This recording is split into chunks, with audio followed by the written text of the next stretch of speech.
Hey there, we're back once again. Really enjoying this social media thing here. Uh, we've stepped into the wealth mining, data mining space, and I've mentioned this before on this YouTube page and to a couple different partners and business investors as well. It seems like a space with a lot of promise, but I wanted to point your attention to something that's going on down in Miami. And this is almost really Russian level type monitoring and content aggregation is what's happening here. I got a buddy of mine. His name is Wealth. That's at least what he goes by on social media. We know each other very well. But he lives in Miami, and I'll give his specific information in a second because I think that he's at a point where he might not be on the internet for too much longer here. But it looks like what they're doing is trying to stop him from posting.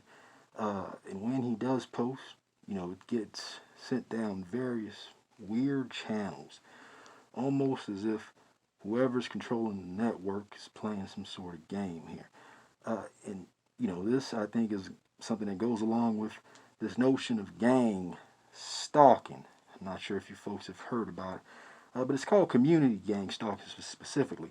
And what happens is they enlist folks within your community to essentially watch you as you move along, providing those folks either some insider information about you that may or may not be true, or potentially making up lies. Sometimes business people, if you will, the most shady ones actually, decide to do something like this, maybe to take down competition and go, you know, knock out someone that they don't want in the game, so to speak. I know the vernacular.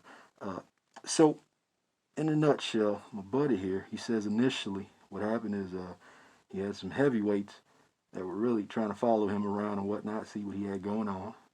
And he saw some things and put some things away that some folks may not want him to have seen or may want back from him.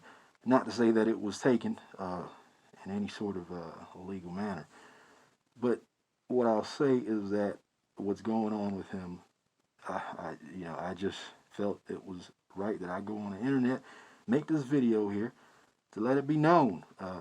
And really, if he's off the internet, it's a crying shame because the guy's a personality and a half.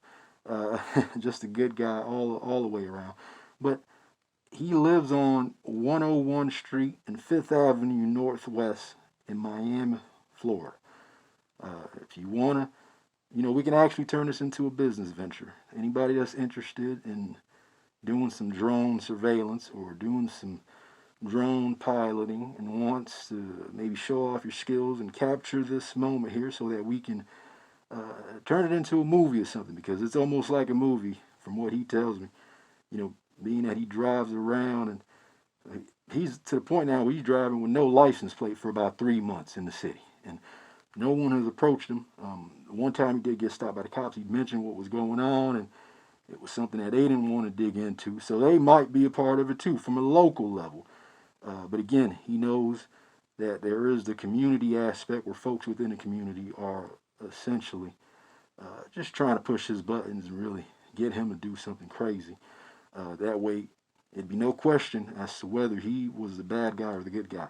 But what we want to do is get some folks out there, get your drones out there, maybe go down there and get a bird's eye view or a direct view and try to spot the bad guy, try to spot the good guys, try to spot the snitches, try to spot the informants, try to spot the individuals that are up to no good, and then we can judge for ourselves who's who. Because again, with the aggregation of data, what happens is you can produce something and give it to a group of people, and then the other group don't know, and because of their lack of education, they are in pursuit of something that could be potentially deadly.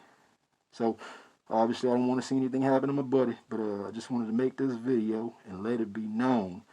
And we're watching this situation here, but again, it's imperative that we take care of each other. And it reminds me of the Ronald Reagan, this moment here, especially with the war in Russia and Ukraine and whatnot, reminds me of the Ronald Reagan speech. I believe it was in 1967. It was at against Barry Goldwater, I think. And it was a time for choosing. So we're going to have to choose. Do we want freedom, or are we going to allow others to have their freedom suppressed in the name of greed and silencing? So, my blue-blooded, red-blooded Americans out there, stand up for justice, and let's watch this wealth situation. Thank you for listening. All righty now.